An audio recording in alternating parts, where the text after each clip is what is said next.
Hello বন্ধুরা, আমার new ব্লগে আপনাদের সবাইকে স্বাগতম। কি পরিমাণের বৃষ্টি আসবো তা আমরা কল্পনার বাইরে আমাদের।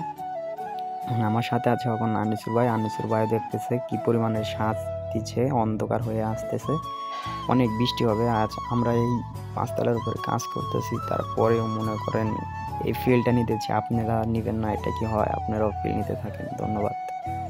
আর আমার ইউটিউব চ্যানেলটা সবাই সাবস্ক্রাইব করে দিবেন, ফেসবুক পেজটা সবাই ফলো করে দিবেন। ধন্যবাদ সবাই।